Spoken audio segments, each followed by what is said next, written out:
하나님의 말씀 디모데전서 보겠습니다.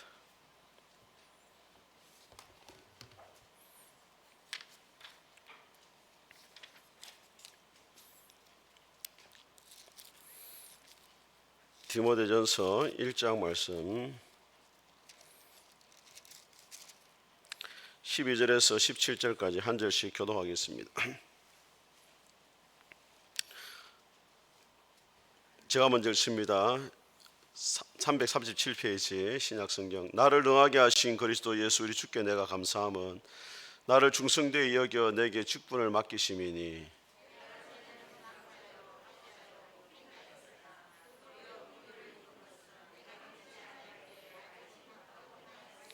우리 주의 은혜가 그리스도 예수 안에 있는 믿음과 사랑과 함께 넘치도록 풍성하였도다.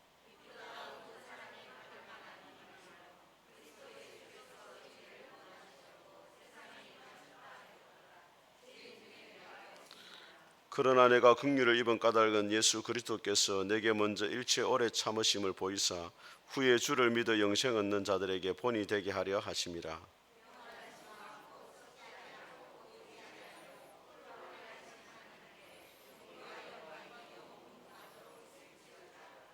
아멘. 우리 앞뒤자 인사하겠습니다. 잘 오셨습니다. 은혜 받으시기 바랍니다.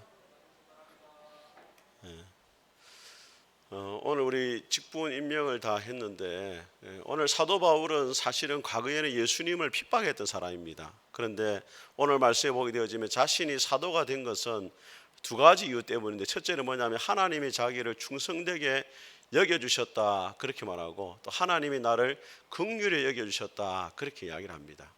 연말마다 교회가 직분 임명 때문에 진통을 겪습니다. 뭐냐면 두 가지예요. 하나는 뭐냐면 직분을 맡지 않으려고 하는 겁니다. 교사를 안 하려고 하고, 찬양대도 안 하려고 하고, 또 식당 봉사도 안 하려고 하고, 청소도 안 하려고 하고, 안 하는 것 때문에 너무 교회가 힘들어요. 큰 교회는 그럼 일꾼이 많으냐? 큰 교회는 일꾼이 더 없어요. 지금 우리 교인들은 전 인민에 간부합니다. 다 일꾼이에요. 전부 다 일꾼이 아닌 사람이 없어요, 제가 볼 때. 근데 큰 교회는 한 20% 정도는 일꾼이지만 나머지 한 80%는 일을 하지 않습니다. 큰 교회를 가는 이유도 그 중에 하나예요. 또 하나는 뭐냐면 주요 요직을 서로 맡으려고 하는 거예요. 교회 일을 하면서 작은 일은 안 맡고 큰 일을 맡고 싶어하는 마음이 교회 안에 많아요. 그것 때문에 진통이 있어요. 오늘 사도 바울이 하는 말이 뭐냐면 하나님이 나를 충성되게 여겨주시고 나를 불쌍히 여기셨다. 이 말은 나는 자격이 없는 사람이다 이런 말이에요. 그러니까 여러분들이 하나님의 일을 할 때 기억해야 될 것이 뭐냐면 나는 자격이 없는 사람이다. 이 마음이 있어야 돼요. 그런 마음이 있습니까 여러분? 나는 자격이 없는 사람이야. 나는 목사 자격이 없고, 나는 장로 자격이 없고, 나는 권사 자격이 없다. 이런 생각이 있어야 돼요. 여러분, 신학생들이 그 사모감을 구하잖아요. 결혼하기 위해서. 제일 무서운 사람이 누군지 알아요? 신학생들이 사모를 구하잖아요. 이렇게. 누가 제일 무섭겠어요? 사모하기 위해 사명감을 가지고 신학생이 찾는 사람 제일 무서워요. 그런 사람 신학생이 제일 싫어합니다. 사모가 되기 위해서 막 신학교 와가지고 찾는 사람이잖아요. 부담스러워요. 왜냐하면 사모에 일단 자격이 자기 있다고 생각하잖아요. 그런 사람하고 결혼하면 피곤해집니다. 설교를 잘했느니 못했느니, 기도를 잘하느니 못하느니 막 간섭하거든요. 우리 주한이 엄마는 사모가 될 마음이 전혀 없었어요. 단 하나, 김영선을 좋아한 제밖에 없습니다. 제가 이야기를 했습니다. 그 프로포즈를 했을 때 사모가 될 자격이 없다고 이야기하고, 그런 마음도 없었고, 제가 이런 이야기를 했습니다. 우리 아내한테 주님께 헌신해야 되지 사모에 헌신하는 건 옳지 않다 했어요. 주님 앞에 헌신하면은 사모도 할 수 있고 선교사도 갈 수 있고 다른 일도 다 할 수 있는 거다. 그런데 주님께 헌신되지 못하면 아무것도 해서는 안 된다. 나는 당신이 주님께 헌신된 사람이 되었으면 그것으로 족하다. 우리가 주님 앞에 헌신해서 목사가 되고 장로가 되고 권사가 되는 거지 직분에 헌신하는 건 아니잖아요. 디모데전서 3장을 한번 보세요. 3장 1절 한번 보세요. 1절 같이 읽겠습니다. 시작. 미쁘다 이 말이여 곧 사람이 감독의 직분을 얻으려 함은 선한 일을 사모하는 것이라 함이로다. 자, 감독의 직분, 장로의 직분을 얻고자 하면은 뭘 사모한다고요? 선한 일을 사모하는 사람이 장로가 되어야 된다는 거예요. 직분을 사모하는 사람이 많기 때문에 교회에 문제가 생기는 거예요. 직분을 사모하는 것이 아니고 뭘 사모하라고요? 선한 일을 사모하는 거예요. 주님을 사랑하기 때문에 주님을 위해서 일하고 싶은 마음이 마음에 간절히 일어나가지고 주님이 나에게 무슨 일을 맡기든지 그 일을 하겠다라는 그런 마음이 있어야 된다는 거예요. 근본적으로. 근데 오늘날 성도들은 직분을 사모하지도 않고 또 사모하는 사람은 또 문제를 일으켜요. 그래서 여러분들이 하나님 앞에서 올 한 해 여러 가지 직분을 맡았잖아요. 참 우리 성도들한테 제가 늘 죄송스러운 마음을 늘 가지고 있습니다. 항상 이 식사 준비나 이런 것들도 요즘에 코로나 때문에 한 2, 3년 정도 식사 준비를 안 하잖아요. 교회마다 안 했잖아요. 오예배를 안 드렸으니까. 그래서 식사를 이제 안 하는 교회들이 많이 늘어났어요. 큰 교회들은 외주의 업처에 줍니다. 식사 이 밥 하는 거를. 근데 우리 교인들이 토요일마다 와가지고 이 밥 하는 이게 보통 일이 아니거든요. 그래서 여러분들이 밥 먹을 때 불평하지 마세요. 오늘 떡국 맛있게 드셨죠? 떡국이 많이 퍼져가지고 지금 얼굴이 퍼진 사람이 몇 분 보이는. 얼마나 맛있어요. 교회 밥이 얼마나 맛있어요. 우리 전사님이 그러더라고. 권사님들 보고 권사님 주일 토요일 날 밥 먹는 게 생애의 큰 행복이라고. 뭐 사모님 들으면 무슨 얘기할지 모르겠어요. 사모님 요리를 좀 못하시나 속으로는 이러지. 교회에서 밥 먹는 게 전사님이 너무 행복하대요. 성도들하고 같이 먹는 게, 아이들하고 같이 이렇게 먹는 게. 하나님 앞에 우리가 일을 할 때 우리가 자격이 없잖아요. 자격이 없는 우리를 불러준 것도 얼마나 감사합니까? 사도 바울이 고백을 한번 보세요. 자, 16절 한번 보세요. 16절 시작. 그러나 내가 긍휼을 입은 까닭은 예수 그리스도께서 내게 먼저 일체의 오래 참으심을 보이사 후에 주를 믿어 영생 얻는 자들에게 본이 되게 하려 하심이라. 자, 이 말은 사도 바울과 같이 예수님을 핍박하는 사람도 사도가 되고 하나님 일을 한다면 나도 소망 있지 않겠냐. 그 일을 위해서 하나님이 사도 바울을 샘플로 불렀다는 거예요. 가장 악한 사람을 왜 불러서 구원해가지고 하나님 맡겼느냐. 바울도 하나님을 할 수 있다면 나도 소망이 있겠구나.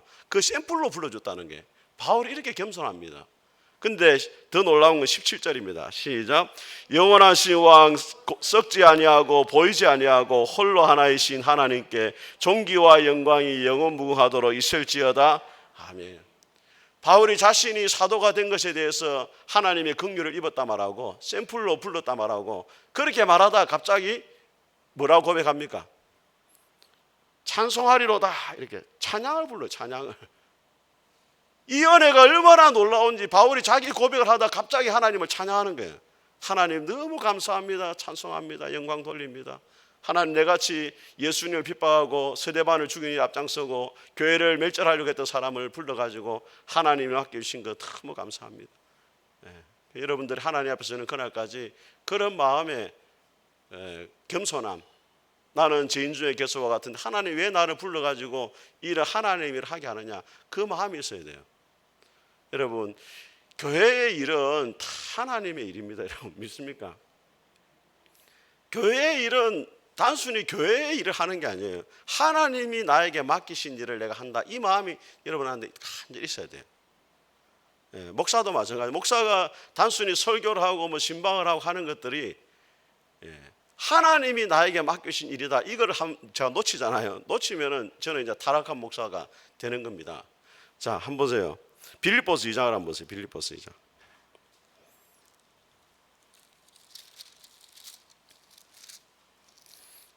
빌립보서 2장 19절 한번 보세요.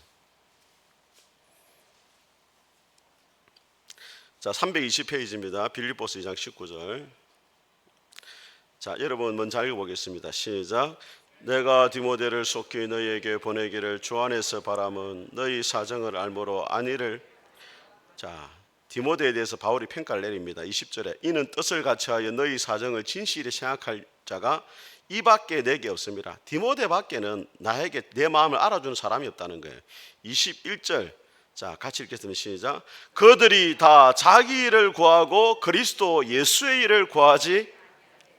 자, 디모데와 다른 사람의 차이가 뭐냐? 다른 사람은 자기 일을 구하고 있고 디모데는 주의 일을 구한다는 거예요. 그럼 여기서 자기 일은 무슨 일이겠습니까? 자, 여기서 자기 일은 하나님의 일과 관계없는 일이 아닙니다. 지금 바울이 말하는 거는 다른 사람도 교회에서 다 일을 하고 있지만은 자기 중심에서 그 일을 하고 있다는 거예요. 그러면은 그 일은 하나님의 일을 하지만 결과적으로는 자기 일이 된다는 거예요. 목회도 마찬가지입니다. 제가 목회자로서 일을 하고 있지만 이 중심에 내가 들어와 있다면 이거 하나님 일을 하고 있으면서도 이거는 누구 일이 되냐면 나의 일이 되는 거예요.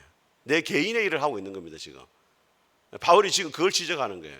다 같이 주의 일을 하지만은 전심으로 주님을 위해서 일하는 사람은 디모데밖에 없다는 거예요. 다 주의 일을 한다고 하지만 실제로는 누구 일을 하고 있어요? 자기 일을 하고 있다는 거예요. 그게 어디 나오면 1장에 나옵니다. 1장 한번 보세요.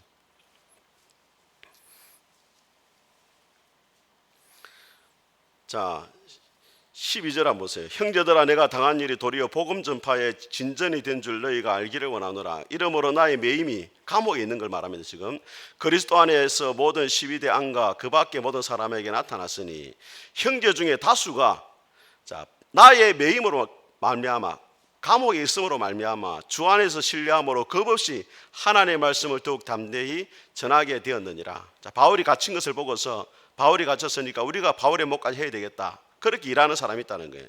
자, 15절을 같이 읽어봅니다. 시작.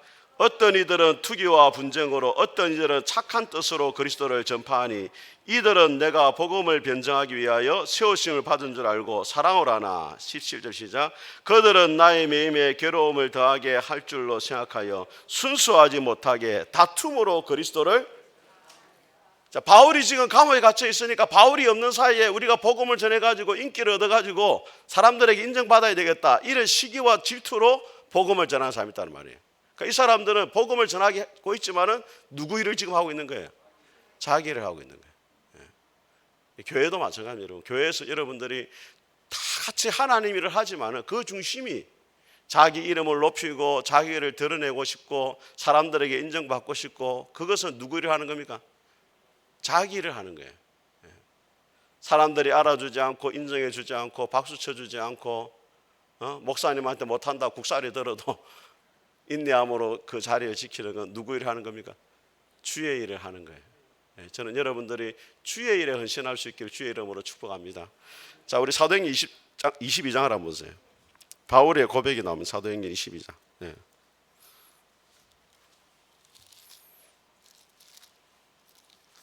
사도행전 22장. 바울이 예수님을 만났을 때 간증을 이야기를 합니다. 자, 22장, 사도행전 22장입니다. 자, 항상 제가 여러분한테 말씀드립니다. 책을 읽을 때, 성경을 읽을 때 제목을 먼저 봐라 했습니다. 22장 1절에 밑에 제목이 뭐라고 되어 있습니까? 자, 바울이 어떻게 예수님을 믿게 되어졌는지 복음에 대해서 변명을 하는데 자, 8절에 보니까 내가 대답하되 7절부터 보겠습니다. 내가 땅에 엎드려져 들으니 소리가 있어 이르되 자, 사울아 사울아 네가 왜 나를 박해하느냐 하시거늘 8절 시작.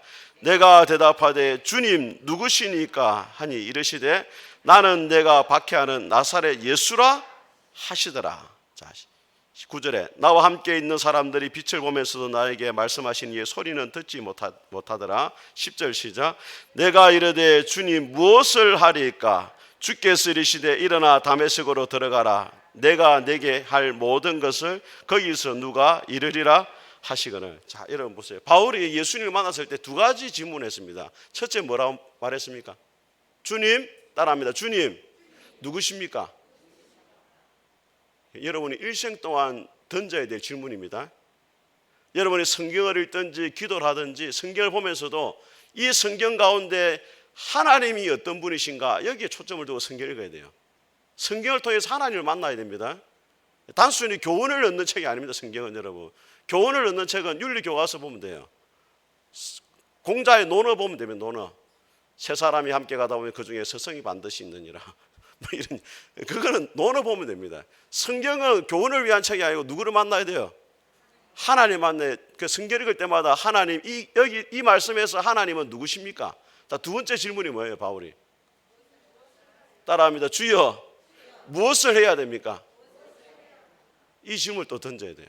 하나님이 누군지를 알고 그 다음에 내가 무엇을 해야 되는지. 자, 지금까지 여러분, 바울이 주님을 위해서 한다고, 하나님을 위해서 일을 한다 하면서 누구를 핍박했습니까? 예수 믿는 사람 핍박했잖아요. 교회를 핍박했잖아요. 하나님을 위해서 안 한 게 아닙니다, 바울이. 하나님을 위해서 일을 했는데 결과적으로 교회를 핍박하는 일이었어요. 그건 무슨 말이냐면 주님이 원하시는 일이 아니고 누가 원하는 일이었다고요? 자기가 원하는 일. 교회 안에는 항상 두 종류가 있어요. 주님이 원하시는 대로 순종하고 따라가는 사람이 있고 자기가 원하는 대로 살아가는 사람이 있단 말이에요.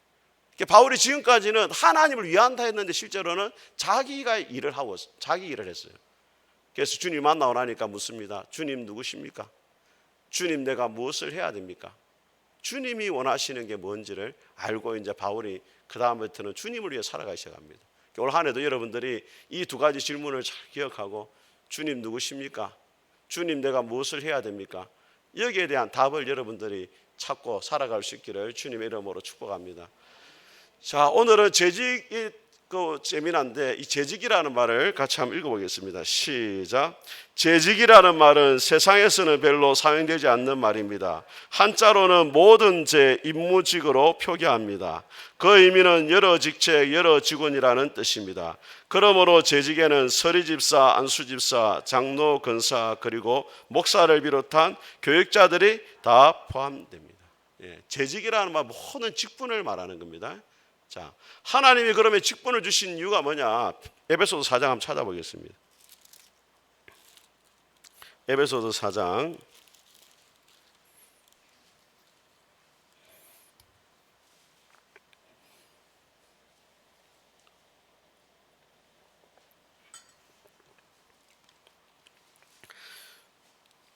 자, 4장 11절 한번 보세요. 같이 읽어봅니다. 시작. 그가 어떤 사람은 사도로, 어떤 사람은 선지자로, 어떤 사람은 복음 전하는 자로, 어떤 사람은 목사와 교사로 삼으셨으니, 직분을 주셨으니, 이런 말이에요. 그 이유가 뭐냐? 이는 같이 있습니다. 시작. 성도를 온전하게 하여 봉사의 일을 하게 하며 그리스도의 몸을 세우려 하심이라. 자, 앞을 보세요. 직분을 주신 이유가 뭐냐면 성도를 뭐하게 하여? 온전하게 한다는 말은 성숙하게 만든다 이 말이에요. 여러분들이 서로가 서로를 위해서 해야 될 일이 뭐냐면 서로가 성숙한 믿음의 사람이 되도록 도와줘야 돼요. 서로가 서로의 걸림돌이 되고 천국문을 가로막아서서 천국에 들어가지 못하도록 막는 사람이 아니고 바리새인들처럼 서로가 온전해지도록 성숙해지도록 도와줘야 돼요. 여러분들이 같은 교회에 왜 모였느냐? 서로 뭐 하도록 했다고요? 도와주기 위해서 모인 거예요. 도움을 받으려고 모인 게 아니고 서로 뭐 하기 위해서 도와주도록. 그래서 여러분 한 지체가 부족하면 부족한 것 때문에 비난하거나 정죄하지 말고 뭐 해야 된다고요? 도와줘야 돼요. 젊은 애들이 결혼하고 난 다음에 왜 실망하느냐? 도움을 받으려고 결혼하다 보니까 실망하는 거예요. 결혼은 뭐 때문에 합니까? 도와주기 위해서. 제가 좀 부끄럽습니다. 제가 많이 못 도와주고 우리 수희 아이씨 그럽니다. 이 집 아이씨는 누굽니까 도대체? 왜 분리수거를 왜 자꾸 사부님이 계속 하고 계십니까? 제가 안 가고 싶어서 안 하고 싶어서 안 하는 게 아닙니다. 제가 토요일 날 교회에서 자다 보니까 이게 토요일 뭐 주일 아침에 분리수거가 주로 다 끝나더라고 이렇게. 그래서 제가 못 하는 겁니다. 안 하는 게 아니에요. 착각 하지 마시고. 그래서 서로 도와줘야 돼. 아시겠죠? 자, 장로의 직무입니다. 우리 이제 장로, 권사, 안수집사가 있는데 장로의 직무. 자, 1번이 뭡니까? 목사, 같이 읽습니다. 시작. 목사와 협력하여 교회 전체 행정을 맡고 권징은 성도들이 잘못하면 징계를 하는 겁니다. 그게 장로의 직무고 제일 우리 장로님들 해야 될 일입니다. 장로님들 아시겠죠? 저보고 장로님, 목사님 저 김 집사 요즘 말을 안 듣는데 목사님 가서 좀 뭐라 하는 건 장로님이 하세요. 그러면 성도들하고 제 관계가 깨지잖아요. 그러면 설교를 해도 은혜를 못 받아요. 뭐라 하는 거는 장로님 하고 좋은 거는 제가 맡고 이렇게. 그래야 성도들 은혜를 받아요. 아시겠죠? 싫은 소리는 다 장로님들이 하세요. 자, 두 번째는 뭡니까? 시작. 교인을 신방하고 위로 교훈하고 권면하는 일. 신방이 원래 목사의 주 직무가 아닙니다. 목사의 주 직무는 말씀과 기도고, 신방은 누가 해야 되느냐 하면 장로님들이 하셔야 될 일이다. 그 다음에 세 번째 시작. 교인들이 설교대로 신앙생활을 하는 여부를 살피는 일. 오늘 5가지 운동했는데 그 운동을 잘 하고 있는지를 살펴봐야 돼. 네 번째 시작. 교인을 위해 기도하고 전도하는 일. 5번째 시작. 목회에 필요한 제반 사항을 목사에게 알리는 일. 그 여러분들이 일이 있을 때 저한테 하고 싶은 말은 장로님들한테 먼저 하세요. 또 저한테 확 뽀로로 찾아와서 말하지 말고, 장로님들한테 하면은 장로님들이 저한테 이제 고발하고 이렇게 하시면 돼요. 자, 집사의 직무 시작. 집사는 당회의 지도 아래 빈곤한 자를 돌보며 교회의 서무, 회계와 구제에 관한 사무를 담당한다. 여기서 말하는 집사는 서리 집사님이 아닙니다. 이 서리라는 말은 우리 그러잖아요. 국무총리가 자리가 비워졌을 때 그 자리를 대신하는 사람은 서리라 하거든요. 총리 서리라 하잖아요. 이게 안수 집사인데 안수 집사가 없을 시에 그 역할을 대신 도와줄 수 있는 사람이 서리 집사예요. 어느 사람 뭐 썰이 맞았나 이러는데 그게 아니고, 집사 중에 안수를 해서 세우는 분이 있고 안수를 하지 않고 교회에서 임명하는 사람이 있습니다. 오늘 임명된 분은 서리 집사님인데, 오늘 지어 직무는 안수 집사를 말하는 겁니다. 특히 구제하는 일, 주로 해야 되는 일입니다. 자, 권사의 직무. 권사는 시작. 권사는 당의 지도 아래 교인을 신방하되 특히 병자와 궁핍한 자와 환난 당하는 자, 시험 있는 자, 연약한 자를 위로하고 격려하고 교회의 덕을 세우기 위하여 쓴다. 권사님들이 해야 될 주된 임무는 신방인데, 특별히 성도를 뭐 해야 돼요? 위로하고 격려를 해줘야 돼요. 아시겠죠? 우리 권사님들 성도를 책망하고 쏘아붙이고 채찍질하고 이러면 안 됩니다. 위로하고 격려해줘야 돼요. 여러분, 칭찬하고 격려는 다릅니다. 칭찬하고 격려는 뭐가 다르냐? 칭찬은 잘한 일에 대해서 인정을 해주는 게 칭찬이에요. 격려는 뭡니까? 못하는 것을 못해도 당신이 가치 있는 존재라고 인정해 주는 거예요. 그게 격려예요. 아시겠죠? 그 칭찬은 누구나 할 수 있는데 격려는 사실 어렵습니다. 뭐 애들이 학교 성적 받아오잖아요. 다 100점 받아오면 잘했다지만은 빵점 받아오세요. 잘했다 말이 나오는지 안 나와요, 그게. 그렇지만 공부가 인생의 전부는 아니고 행복은 성적순이 아니고 너는 하나님이 기뻐하시는 자녀다, 이렇게 해주는 게 뭐예요? 격려해 주는 격려. 그래서 우리 교회는 격려를 많이 해야 돼요. 목회자도 마찬가지입니다. 저는 뭐 인상도 저러니까 목사님은 격려가 필요 없겠죠. 상처 잘 받습니다. 상처 잘 받고 마음 약하고 눈물 많이 흘리고, 요즘 또 갱년기가 왔는데 얼마나 눈물이 많이.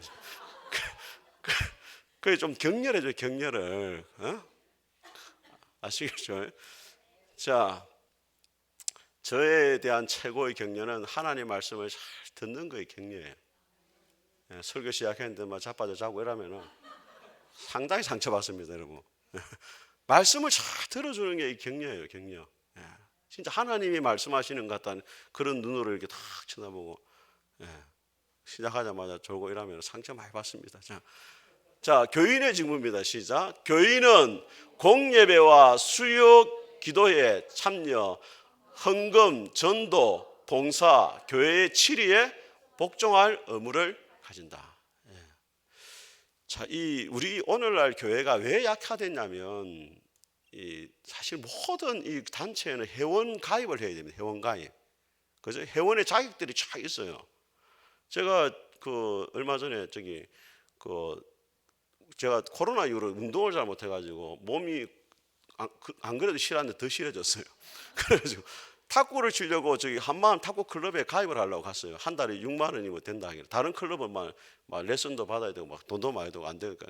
그 갔는데 뭐라 말하냐면 회원 활동을 열심히 할 거냐 물어보더라고. 그래서 나는 회원 활동 이런 거 뭐 대회는 못 나가고 그냥 운동만 잠시 와서 할 수 있습니다. 안 된다는 거예요. 안 받아줘요 아예. 상당히 기분 나쁘고 내가 지금까지 여자한테도 체해 본 적이 없는데 이 탁구 클럽에 가서 내가 체이기 이 상당히 기분 나쁘고 그래서 막 기분이 안 좋아. 근데 그래도 회원으로 가입을 하고 싶어 하는데 돈을 내가 내고 들어가겠다는데 오지 마라 이러니까 기분이 상당히 나쁜 거예요. 그래서 막 우물쭈물 있으니까 일단 회원서는 쓰고 가라더라고. 그 보면은 가입 목적이 있어요. 운동만 하면은 그 탈락된다는 걸 상부에서 들었기 때문에 운동하고 플러스 교재 이렇게 해놨는데 지금까지 연락이 안 오고 있습니다. 그러니까 한 단체에도 들어가면 그 단체가 해야 될 일에 열심히 최선을 다해야 멤버십이 되는 거예요. 그죠? 교회도 마찬가지입니다. 그러니까 하나님의 멤버십이 가족이 되려면 멤버십에 맞는 의무를 다해야 되죠. 예? 주일날 와서 밥만 먹고 가지 말고 공예배에 참석하고 예? 또 수요일 날 기도도 하고 저는 참, 여러분 수요일 날 기도하기 얼마나 좋습니까? 와서 수요일 날 시간 맞춰서 오지 말고 참 일찍 와서 음악 틀어놓잖아요. 그 와서 1시간이나 이렇게 기도하면 얼마나 좋아요. 평상시에 기도할 시간도 없는데 와서 조용히 하나님 앞에 와서 기도하고 얼마나 좋습니까? 여러분 하나님 앞에 와 있다는 것 자체가 얼마나 행복해요 여러분.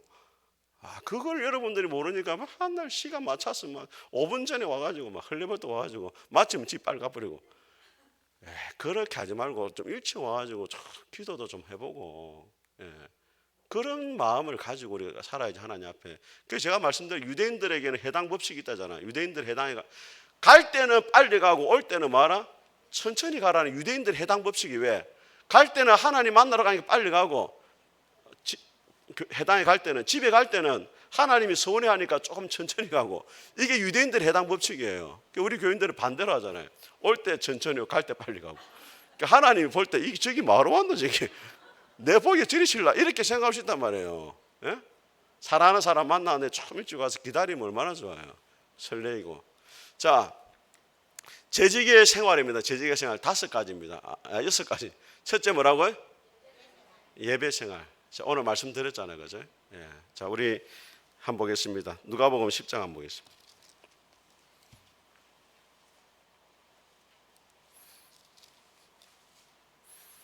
누가복음 10장.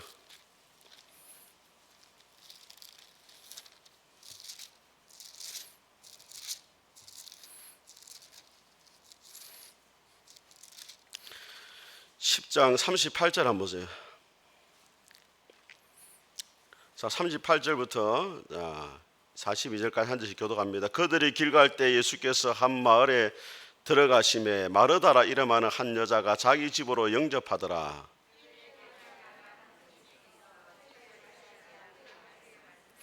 마르다는 준비한 일이 많아 마음이 분주한지라 예수께 나아가 이르되 주여 내 동생이 나 혼자 일하게 두는 것을 생각지 아니하시나이까. 그를 명하사 나를 도와주라 하소서. 자,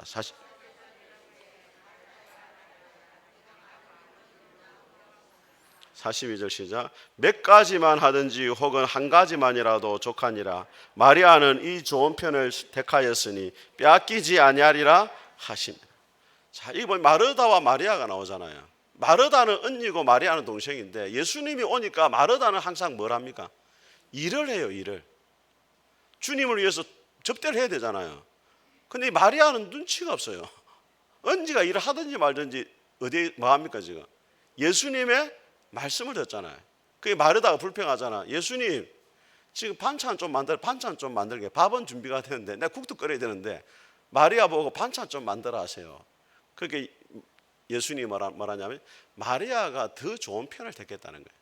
그 말은 봉사가 필요 없다는 말 아니고 지금 이 순간 예수님이 원하시는 거냐면 예수님 말씀을 듣는 게 더 중요하단 말이에요. 하나님이 일을 하는 것보다 하나님의 발치에 나와서 말씀을 듣고 예배하는 것이 더 중요하단 말이에요. 간혹 제가 신방을 가잖아요. 신방 가면은 예배를 드려야 되는데 막 집사님들이 밖에서 뭐 음식 준비하는데 예배도 참석을 안 해. 그거는 옳은 게 아니에요, 여러분. 제가 밥 먹으러 갑니까? 제가 먹는 걸 제가 좋아하긴 하지만 그래도 예배를 드려야 되는 순간 예배를 드려야지 왜 밖에서 일을 하고 있습니까? 그 여러분들도 하나님 앞에 제일 중요한 게 뭐냐면 예배하는 거, 예배하는 거. 이걸 제일 중요하게 생각해야 돼요. 그래서 올 한해는 여러분 이거 표 한번 내보세요. 자, 표를 한번 내보시면 제가 체크하는 방법을 가르쳐 드릴게요. 자, 예배 생활이 체크하는 그 란이 몇 개 있습니까? 12개, 12달에 4번씩, 5번씩 밖에 없잖아요. 그죠? 그럼 목사님 이거 오후 예배하고 수요일은 어떻게 체크합니까? 자, 이걸 체크해야 내야 연말에 제가 개근상 줍니다. 이거 체크 안 하고 다 했으면 이러면 안 줍니다. 그럼 어떻게 해야 되느냐? 자, 오늘 1일이잖아요. 그죠? 1일에다가 옆으로 이렇게 하나 꺼서 옆으로 하나 사선을 꺼세요. 그 다음에 수요일 날 오후 예배 참석하면 가위표로 하는 게 2개. 수요일까지 오면 가운데 하나 더 내리는 거예요. 그러니까 별표가 되잖아요. 그러면 3번 나온 거예요. 아시겠죠? 예. 이해가 되십니까? 예. 자, 그리고 여기 성경 읽기표도 마찬가지고 체크를 하세요. 예. 체크를 하셔가지고 뭐 목사님 나는 성경 2번 읽고 싶으면 2번 읽어도 됩니다. 예. 이거 종이는 남는 게 더 있으니까 그렇게 체크를 하시면 되겠습니다. 그다음 기도 생활도 여러분이 올 한 해 기도할 제목 5가지, 그죠? 예, 올 한 해 꼭 기도할 제목을 5가지를 적으시고, 그 다음에 옆에 보면은 전도 대상자 있잖아요. 전도 대상자, 전도할 사람 미리 딱 적어가지고 기도하시고, 예, 그렇게 이 표를 잘 활용을 해주시기를 바랍니다. 자, 2번째 예배 생활하고 그다음 뭐가 나옵니까? 말씀 생활이다. 제가 늘 말씀드리잖아요, 여러분. 자, 여러분 제가 이 말씀에 대해 도전을 받은 그 프로그램 중에 하나가 산청에 가면 노우호 목사님이라는 분이 계시는데 그 노우호 목사님이 1년에 몇 차례 성경 통독 그 수련을 합니다. 월요일부터 가지고 금요일 12시 넘어서까지 하루 종일 성경만 읽는 거예요. 그 저도 성경을 읽었지만은 단시간에 월요일부터 금요일까지 창세기부터 계시록까지 다 읽어보지는 못했거든요. 근데 거기 가면은 아침 새벽 5시 일어나고 저녁 11시까지 성경만 읽어요. 점심시간, 아침 점심시간 30분밖에 안 줘요. 아침 30분, 점심 30분, 저녁 30분. 쉬는 시간 없습니다. 지가 알아서 오줌 누우시면 오줌 누고 와야 돼요. 뭐 조금씩 싸서 말리고 이렇게. 그렇게 해야 돼요. 그 밥도 있잖아요. 밥하고 국하고 멸치 3마리 주고 이래요. 김치 2조각하고. 반찬도 싸가. 처음 가면은 막 실족합니다. 그 2번째 할 때는 한 몇 번 가봤는데 이렇게 챙겨가야 돼요. 그 노후 목사님 지론이 뭐냐면 영화도 처음부터 끝까지 다 봐야 영화가 이해가 되잖아요. 여러분 영화관 갈 때 중간에 들어가는 사람 있습니까? 중간에 안 들어가잖아요. 일찍 가서 팝콘하고 오징어 사가지고 기다렸다가 묵고 처음부터 끝까지 다 보잖아요. 드라마도 1편부터 10편까지 다 봐야 이해가 되는데 성경은 성도들이 창세기부터 계시록까지 한 번도 안 본다는 거야. 그리고 하나님 마음을 어떻게 알겠어요? 그래서 여러분 그 성경 프로그램에 참여하면 성도들이 많이 변화가 돼요. 하나님의 이런 분이셨구나 비로소 알게 된단 말이에요. 그 심지어 4시간 동안 성경을 목사님은 막 설명해 주고 있잖아. 설명을 해주고 성경 테이프를 틀어주는데 사복음서 같은 경우는 목사님이 설명해 주고 마태, 마가, 누가, 요한 한 몇 시간을 가서 주무시는 것 같더라고요. 아버지가 안 나오시는 거야. 테이프 틀어놓고. 그러면은 막 설명을 들을 때는 좀 편한데 테이프만 계속 들으려면 이거예요. 그 우리 청년 한 명은 막 이렇게 그날 너무 잠이 오니까 일어나서 이거 성경을 읽고 듣더라고. 이렇게 듣다 갑자기 성경이 떨어져 애가 쓰러져요. 일어나서 잡은 거예요, 자기가. 바로 입신에 들어가지 바로 쓰러지. 몸 안에 있었는지 몸 밖에 있었는지.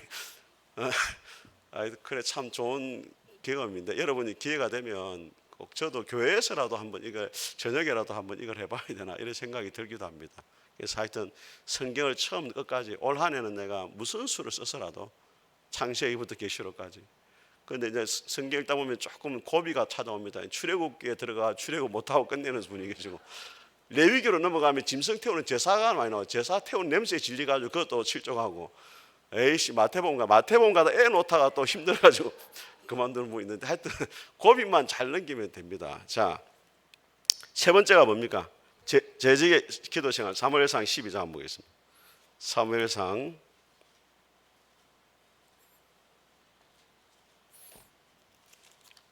12장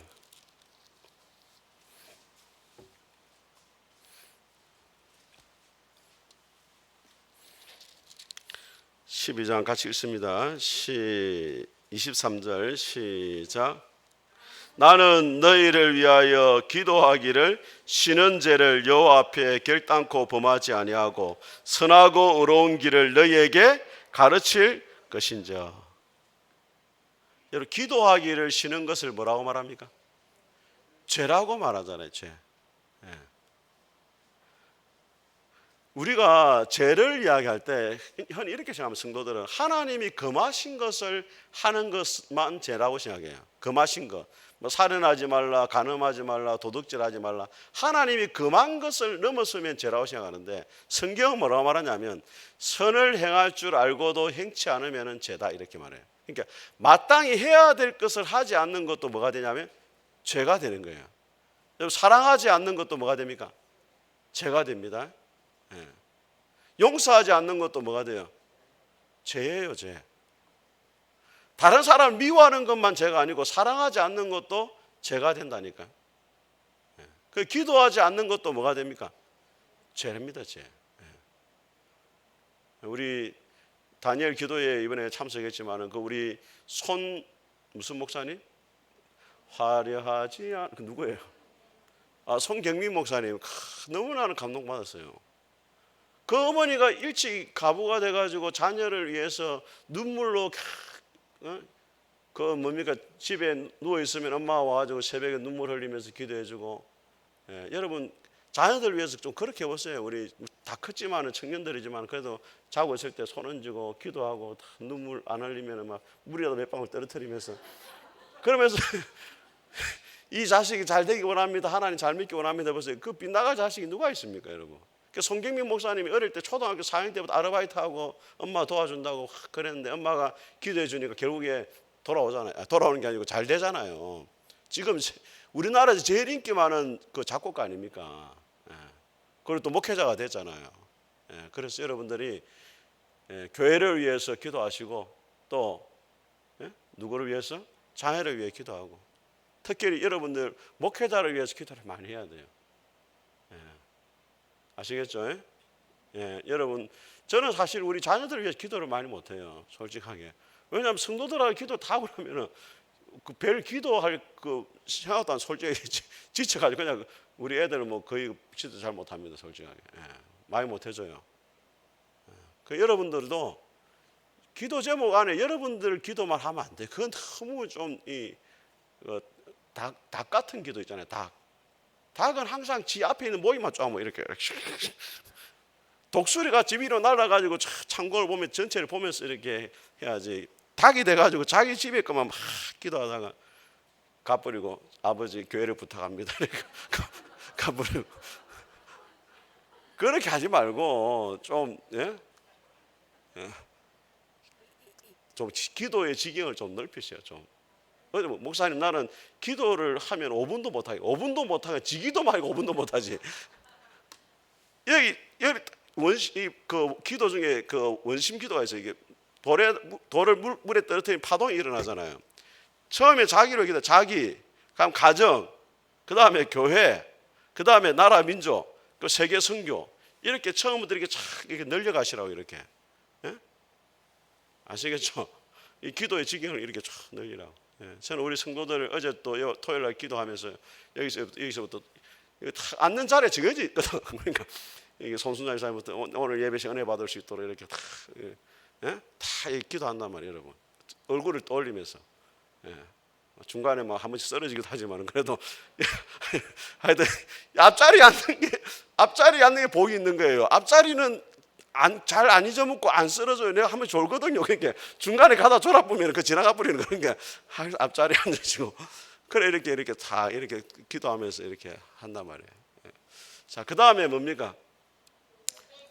교제를 열심히 해야 됩니다. 여러분 예수님이 사역을 보면은 다 교제입니다. 교제. 예수님 별명이 뭐예요? 예수님 별명 모릅니까? 먹기를 탐하는 자입니다. 바리새인 예수님 먹기를 탐하는 자. 왜? 맨날 먹기만 하거든. 세리와 죄인들 만나 먹고 잔치집에 가서 놀고. 그런데 예수님 그게 제자들과 늘 했던 게 뭐냐면 같이 먹는 거예요. 죽기 전에도 예수님 밥 먹잖아요. 여러분 죽기 전에 밥이 넘어가겠습니까? 예수님 죽기 전에 밥 먹잖아요. 그 교제가 그만큼 중요하단 말이에요. 성도 간의 교제. 왜냐하면 사람이 사람을 변화시키는 거예요. 결과적으로 철이 철을 날카롭게 하는 것처럼 사람이 거친 걸 빛나게 한다고. 여러분들이 교회 와가지고 왜 성장했느냐? 반드시 여러분에게 영향을 끼친 사람이 주변에 있습니다. 그 사람 때문에 이렇게 변화된 거예요. 설교자의 설교를 통해 변화된 것도 있지만은 그거는 크지 않습니다. 제가 볼 때 여러분 주변에 믿음의 사람을 보면서 여러분이 도전받고 변화가 되는 거예요. 그 역할을 서로가 서로 해줘야 돼요. 목사님 나는 모임에 가도 은혜도 안 되고 나는 별로 가서 도움도 안 됩니다. 자기가 도움이 안 되지만은 자기가 참석하면서 다른 사람을 도와줄 수 있단 말이에요. 여러분들 이제는 모임에 참여해가지고 내가 무슨 도움을 받는 것도 필요하지만 여러분들이 도움을 주는 자리로 가야 돼요. 내가 가서는 나는 사실 영적 유익이 별로 없어요. 왜? 다 영적으로 참 어리니까 내가 가서 도움을 못 받지만은 나를 통해 가지고 누군가 은혜를 받을 수 있기 때문에 하나님이 나를 이 자리에 두셨다라는 믿음을 가지고 그 교제의 자리를 지키는 거예요. 여러분 하나님이 여러분한테 무슨 도움이 되고 여러분과 교제하시려고 했어요? 임마누엘이잖아요. 하나님 여러분하고 교제가 득볼 게 뭐가 있어요? 하나님 거룩함만 해소는 되지. 그래도 죄인의 자리로 내려오셔가지고 만나주시잖아요. 누구의 유익을 위해서?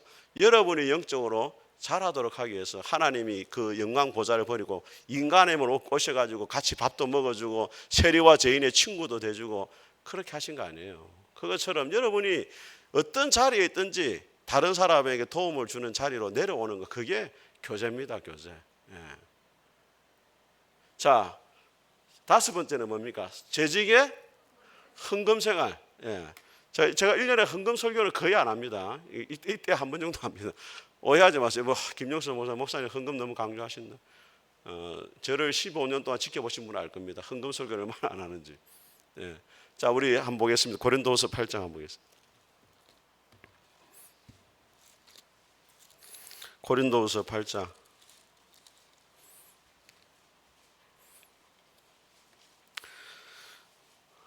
294페이지.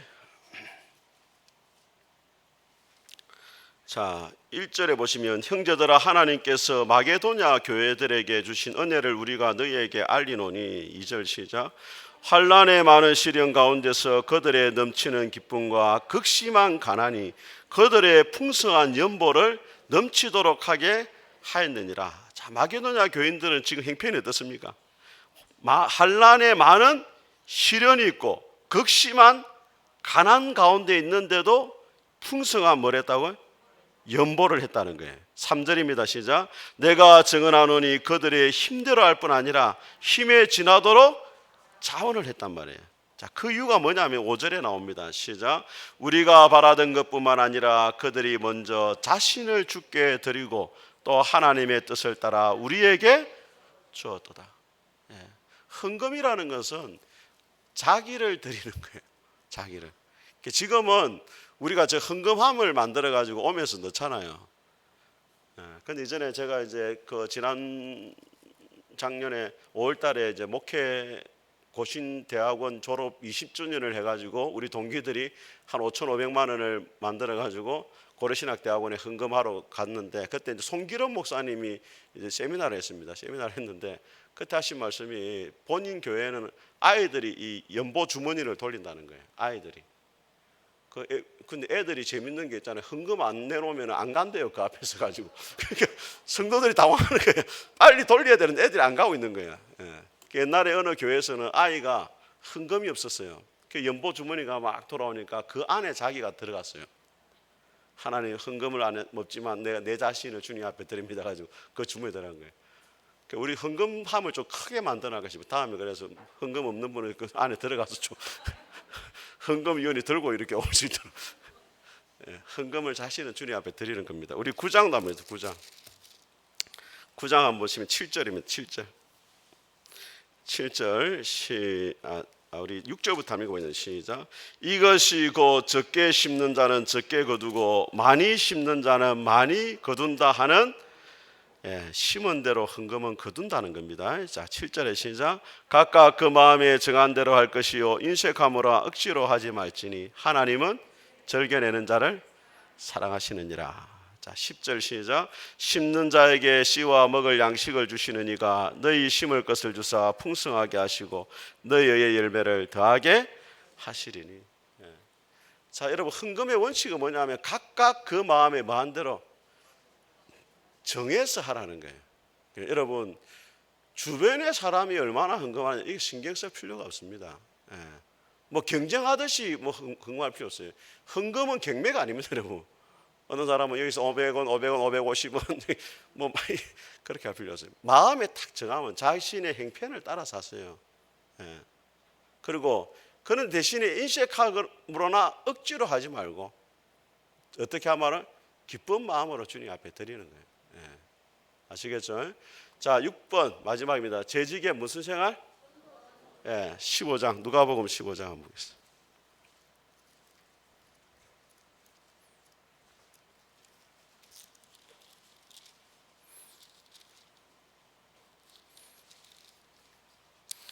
누가복음 15장 자 1절 보세요. 1절 같이 읽습니다. 2절까지 시작.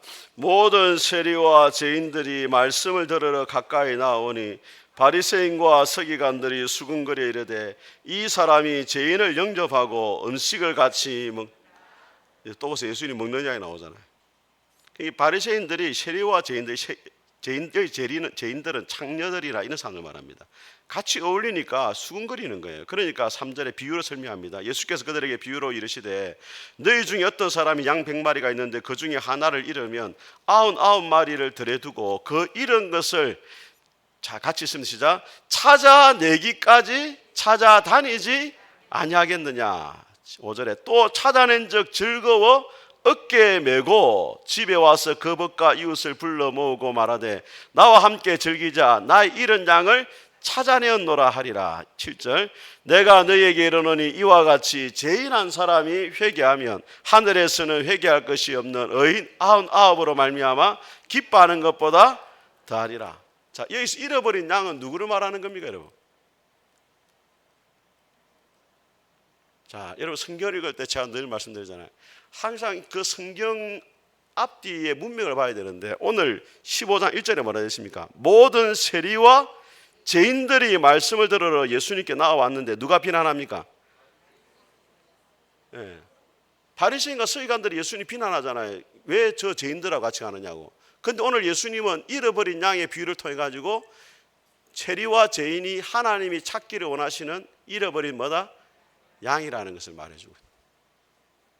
이 뒤에 보면 이제 15장에 뒤에 보면 이제 또 둘째 아들이 나오잖아요. 탕자가 나오잖아요. 자, 11절 보세요. 위에 뭐라고 되어 있습니까? 잃어버린 아들을 되찾은 아버지 비유.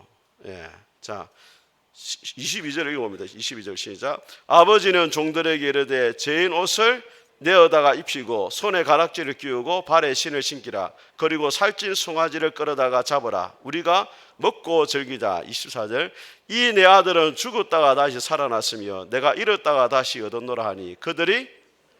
자, 여러분 탕자가 누구예요? 여기서 탕자가 세리와 죄인들이잖아요. 아시겠죠? 그런데 보세요. 25절에 맏아들이 밭에 있다가 돌아와 집에 가까이 왔을 때 풍악과 춤추는 소리를 듣고 한 종을 불러 이 무슨 소리인가 물었는데 대답하되 당신의 동생이 돌아왔음에 당신의 아버지가 건강한 그를 다시 맞아들이게 됨으로 인하여 살진 송아지를 잡았다 하나니. 28절 시작. 그가 노하여 들어가고자 하지 아니하거늘 아버지가 나와서 건한대. 자, 여러분 여기 큰아들이 뭐라고 말합니까? 그가 노하여 뭐 하지 않겠다? 집에 안 들어간다는 거예요. 자, 그러면 여기서 누가 탕자입니까? 집에 안 들어오는 큰아들이에요. 아버지의 마음을 모르니까 죄인이 회개하고 돌아온 걸 기뻐하신 아버지 마음을 모르니까 바리새인과 서기관들 비난했잖아요. 그러니까 바리새인과 서기관들은 아버지를 믿는다고 하지만 아버지 마음을 모르는 탕자로 살아가고 있는 자와 같다는 거예요. 잃어버린 아들은 누구냐면 세리와 죄인들. 그래서 여러분, 우리 교회가 이 하나님 아버지의 마음을 가지고 여러분 주변에 잃어버린 영혼들 돌아보고, 또 한 영혼이 교회 왔을 때는 오늘 아버지가 송아지를 잡잖아요. 살찐 송아지를.